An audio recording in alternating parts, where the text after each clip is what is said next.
Hello and welcome. Today, we're taking a look at the Times Square New Year's Eve ball. You know, that iconic symbol that people all over the world recognize.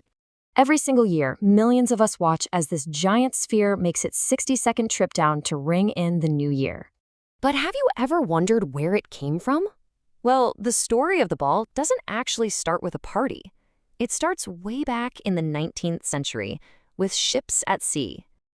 All right, so let's dive into this. To really get it, we first need to understand the ball's original purpose, which was actually super practical. See, way before we had GPS, these things called time balls were absolutely essential. Ship captains would use them to set their clocks, their chronometers, with incredible accuracy, and that was just crucial for figuring out their longitude when they were out on the open ocean. So the whole tradition we know and love today, it really came about because of a safety issue. The owner of the New York Times, a guy named Adolph Ochs, needed a new idea.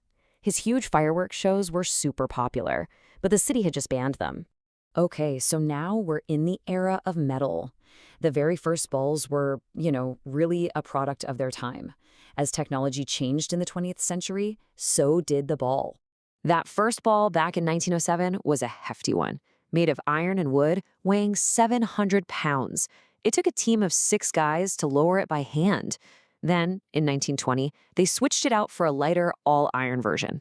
Interestingly, the ball drop has only been paused twice in its entire history. That was during World War II because of the wartime dim-out rules. Instead, they marked the new year with a moment of silence and the sound of chimes. Then, in 1955, things got a lot lighter. A new ball made of aluminum was introduced, and it weighed only 150 pounds. It was a perfect reflection of the kinds of material advancements happening in the mid-century. Fast forward to 1995, and we see a huge technological leap. For the very first time, the descent was controlled by a computer, not just by hand. This was a game changer, because it also meant they could add all sorts of new lighting effects, like thousands of rhinestones and strobe lights. And that brings us to the age of crystal and light. As we headed into the new millennium, the ball was completely reimagined.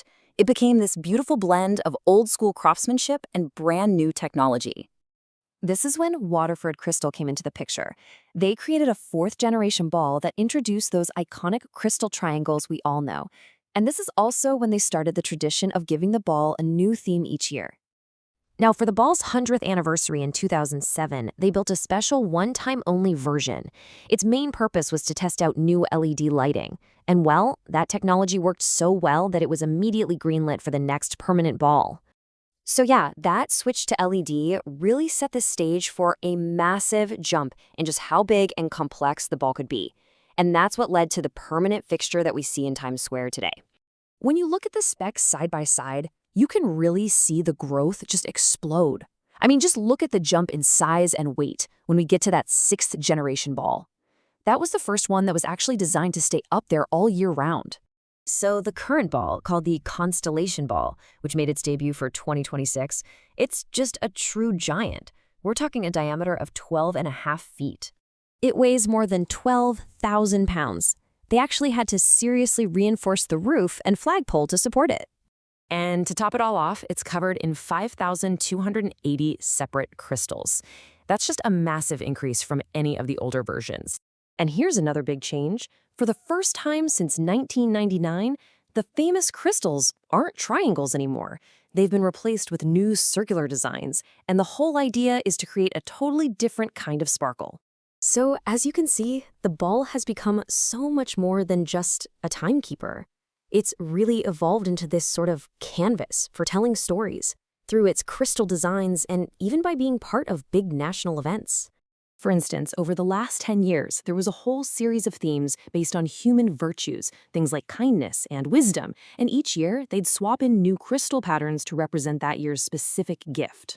And speaking of national events, to mark the 250th anniversary of the United States, the ball did something it had never done before. It performed a double drop to kick off the big anniversary year of 2026. This really transforms the ball from something that's only for New Year's into a much broader national symbol. And that's really driven home by the plan to have it drop on July 3rd, 2026 as well. So when you think about it, it's pretty incredible.